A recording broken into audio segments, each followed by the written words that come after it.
There are moments in politics when somebody accidentally says the quiet part out loud. And I was there for one of those moments last week at the New Hampshire Liberty Forum. Former United States Senator Scott Brown was standing in front of a room full of voters and activists and veterans when I stood up and I asked him a very simple question. Senator Brown served in the United States Senate from 2010 to 2013. He sat on the Senate Armed Services Committee. He served on the Homeland Security and Governmental Affairs Committee. And during that same period of time, he was also serving as a JAG officer working with the National Guard Bureau inside the Pentagon. So I asked him directly, if Iran has been an imminent threat to the United States for 47 years, why didn't you, as a member of Congress, declare war? And would you now support a declaration of war and give the president the full constitutional authority to wage that war? Senator Brown's answer was this. The Constitution allows the president 60 days. That's not true. It's not true. Show me. I'll challenge you to show me the Constitution. It's not there. I have a copy right here.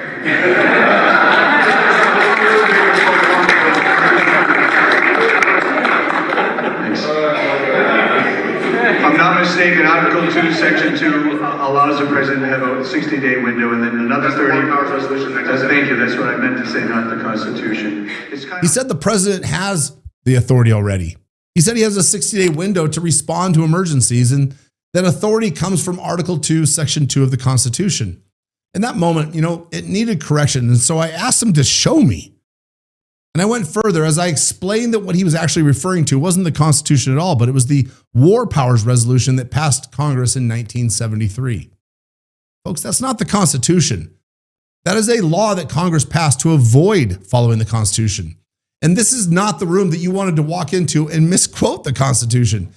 Senator Brown, he paused, and then he said something that stopped the room dead in its tracks. He said it was a Freudian slip. It's kind of hard to stand up here and be bombarded, so I made a Freudian slip. I apologize, but it's the War Powers Resolution actually has that authority, and that's what he's relying on. Now, a Freudian slip, by definition, is when somebody accidentally says the quiet part out loud. And in that moment, a former United States Senator who was asking New Hampshire voters to send him back to Washington, D.C. again, inadvertently said something that official Washington almost never admits. Somewhere along the way, Washington quietly replaced the Constitution with the War Powers Resolution. And the political establishment got so comfortable with that substitution that a decorated veteran, a former senator, a man who served inside the Pentagon, reached for it automatically as the answer to a constitutional question. That is how complete the substitution has become. But here's what you didn't get to see. After that exchange ended, Scott Brown didn't pack up and leave. He didn't send a staffer to smooth things over. He didn't quietly disappear into the next campaign event. He came over and he sat down with me. Just the two of us. No cameras, no microphones, no audience. And the conversation that followed lasted for more than 30 minutes. And it opened a door that could change the trajectory of this movement in ways that I'm still trying to fully process. Because for the first time in the history of the Defend the Guard movement, a United States Senate race may hinge on the single question, who actually decides when America goes to war?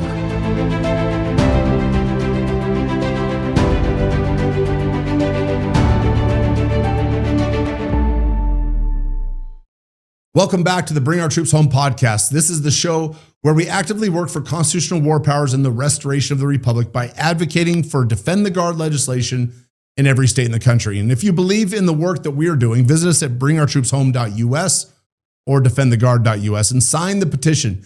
Join the movement. And if you can chip in a few dollars and become a monthly supporter, that support funds our fight in state legislatures all across the country.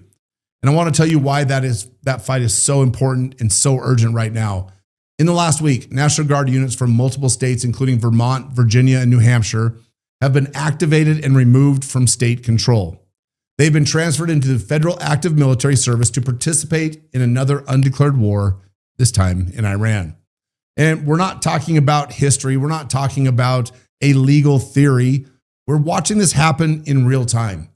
And the organization you're supporting right now by watching this is the only organization in the entire country actively working to restore constitutional war powers by leveraging the authority of the states.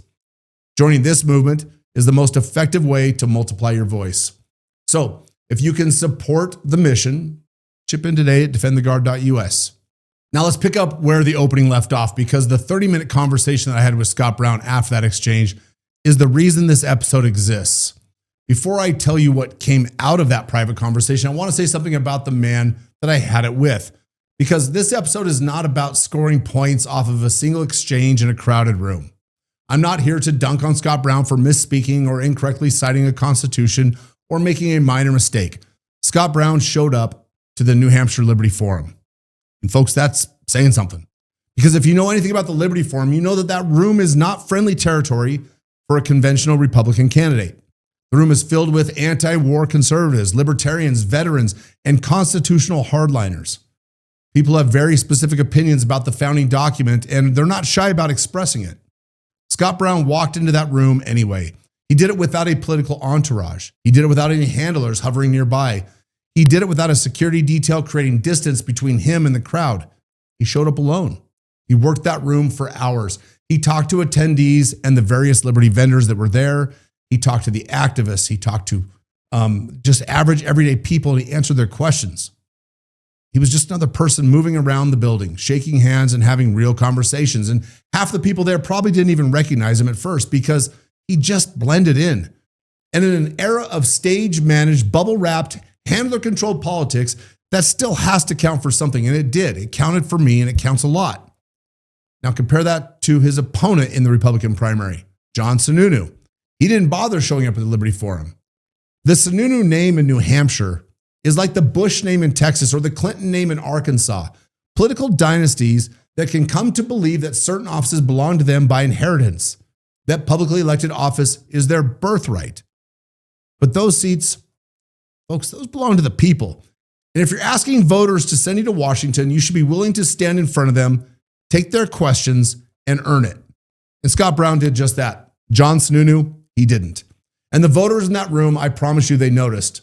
Then after that unfortunate exchange that we showed earlier, Scott Brown did something even more telling. He came and found me. He sat down, he talked, not because he had to, and not because some campaign manager told him to go do some damage control, but because he's a man who engages, and he had questions for me to help reconcile his own beliefs. And that conversation turned out to be something far more consequential than anything that happened on stage. To understand why this conversation matters and why the ask I'm about to make of Scott Brown matters, you need to understand who he actually is. Not the political resume, the operational one.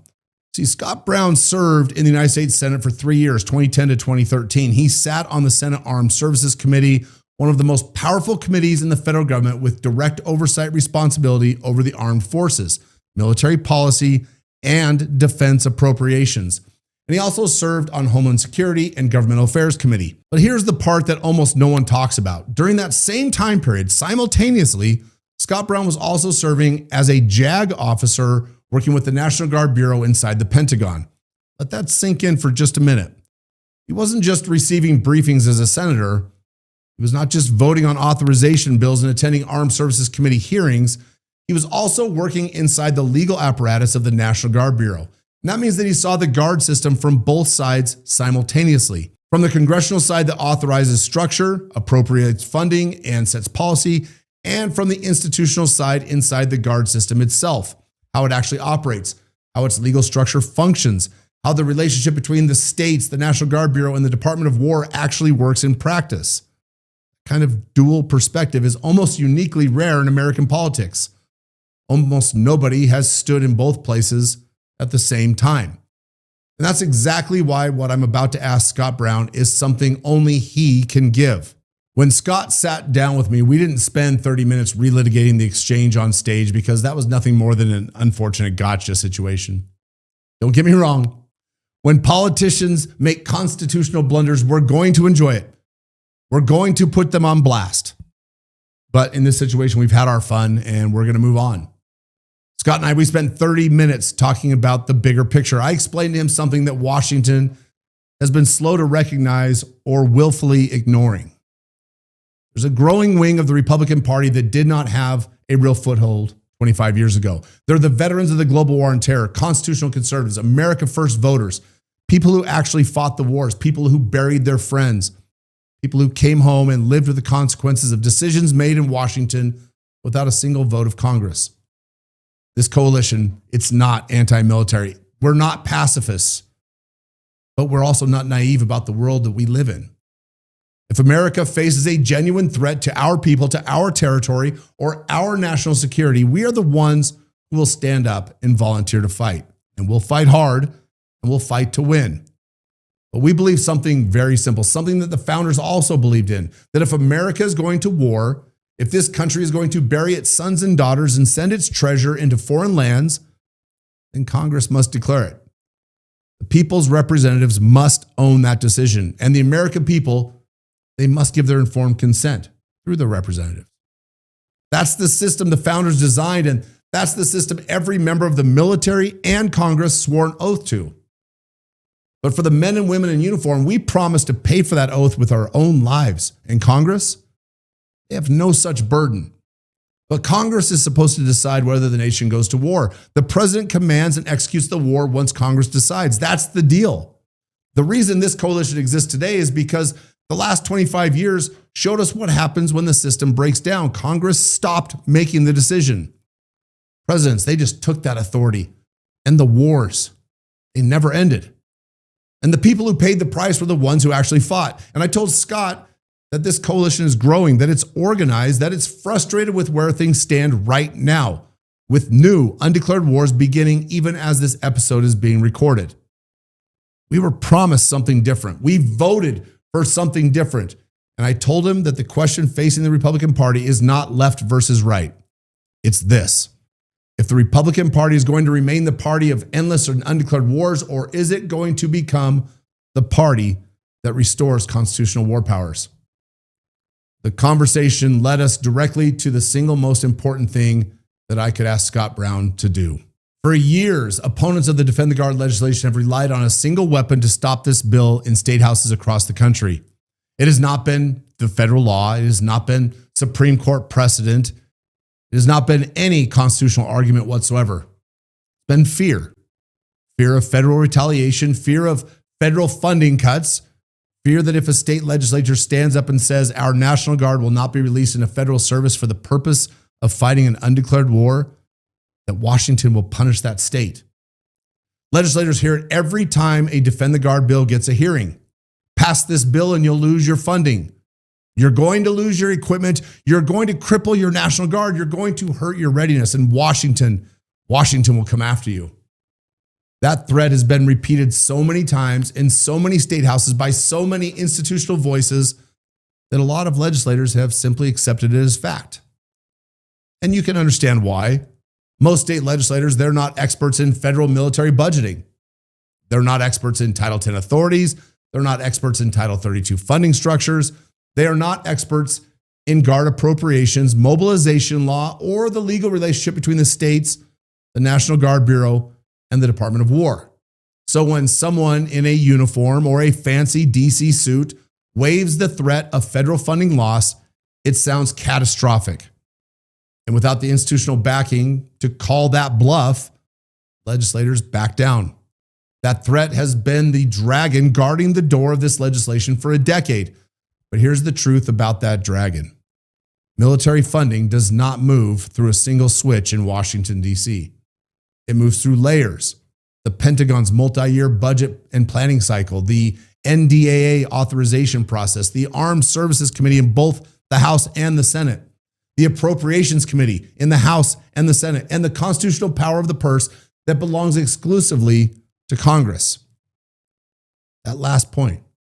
The purse strings belong to Congress. That's not a minor detail. That is Article 1 of the United States Constitution. Congress controls how federal money is spent, not the Department of War, not the National Guard Bureau, not the executive branch.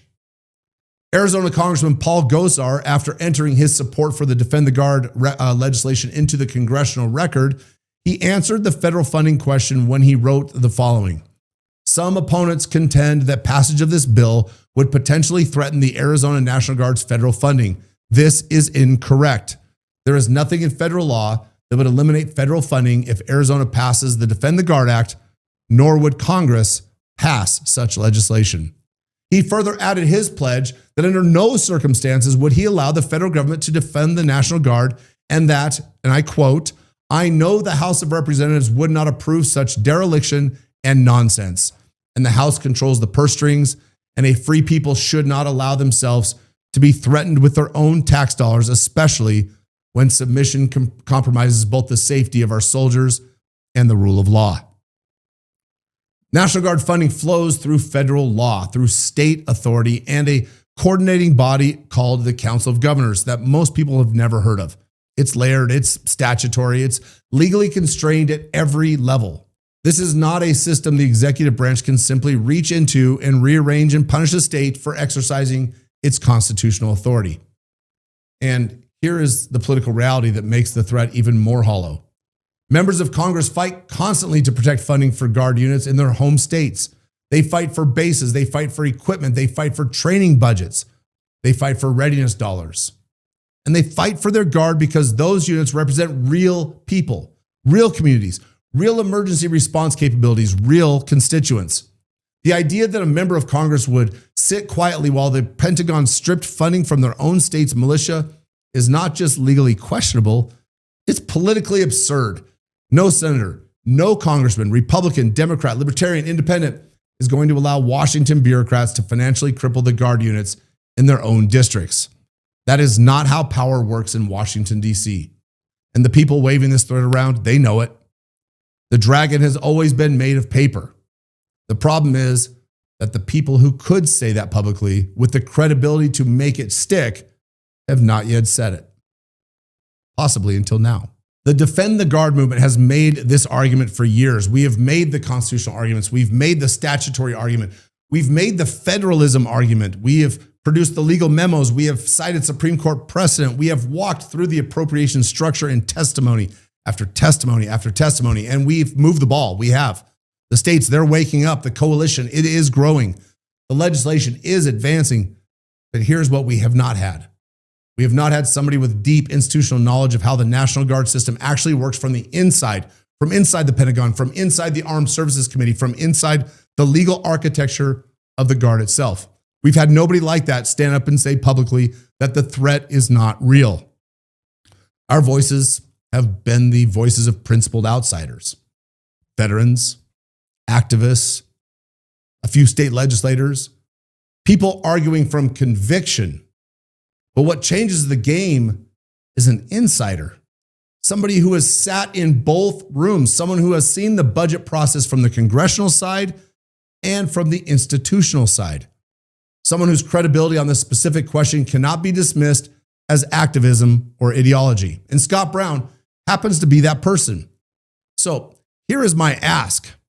Senator Brown, sit down with me again.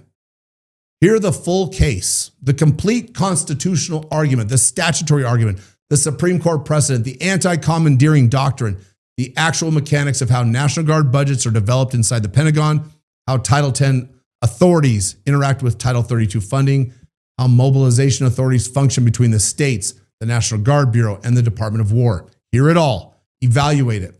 Ask me the hard questions. Challenge it wherever you think it needs to be challenged. And then, after we understand it, we've had the conversation, issue one statement. Not a campaign promise. Those are worthless. Not a policy commitment. Also garbage. Not an endorsement of the Defend the Guard legislation, although I'll take it. Just one honest statement grounded in what you actually know, that the federal government could not realistically punish a state financially for passing the Defend the Guard legislation. That's it. That's the ask. Because that statement from someone with your background is not just one more voice in the argument. It is the voice that changes the argument. When a former United States Senator who sat on Armed Services Committee and simultaneously served inside the legal architecture of the National Guard Bureau looks state legislators in the eye and says, I know how the system works from the inside, and the threat that you are being told to fear is not grounded in legal or political reality, then that dragon is dead. The statement gives state legislators cover. It gives bill sponsors a shield. It gives governors something to stand on. It gives activists confidence. And it puts every adjutant general, every Pentagon bureaucrat, and every institutional voice that has used that lie to shut down this legislation, it puts them all on notice. Because the single biggest weapon used against this movement for a decade would finally be answered by somebody with the credibility to answer it. State after state after state, it gets harder to intimidate. Legislators who back down will now have something solid to stand on, and the door that has been held shut by fear begins to open. That is what one statement from Scott Brown could do, and that's exactly why I'm asking you, Senator Brown, to make it.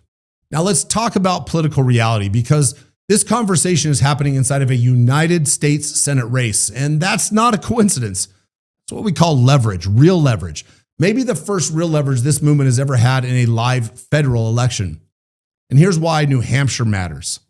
This is a very close Republican primary, and the general election between the Republican nominee and the Democrat will likely be even closer. New Hampshire does not hand its Senate seat to just anybody. Every vote matters. Every coalition matters. And the margin of victory in that general election could well be determined by the enthusiasm or the absence of enthusiasm of a very specific and growing group of voters. Veterans of the global war on terror, constitutional conservatives, and America First Republicans. We're talking about voters who are tired of watching this country send its sons and daughters into wars that Congress never voted on and never had the courage to own.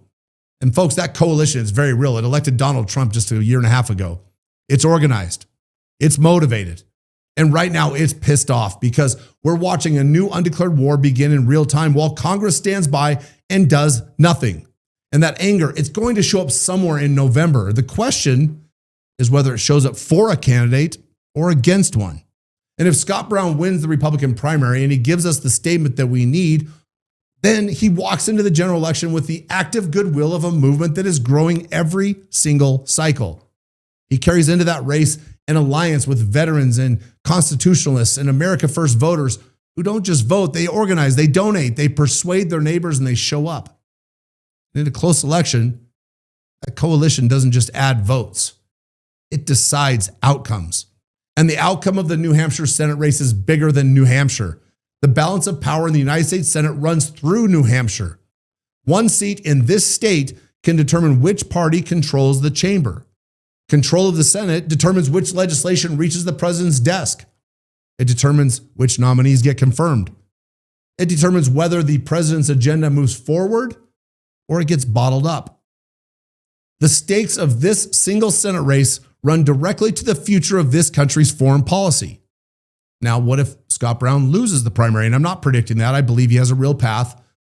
But if it happens, and if before that loss he's given us the statement or helped dismantle the funding lie publicly, then Scott Brown still matters enormously. Because then he becomes a man with real credibility among primary voters, those veterans and those constitutionalists that I talked about earlier.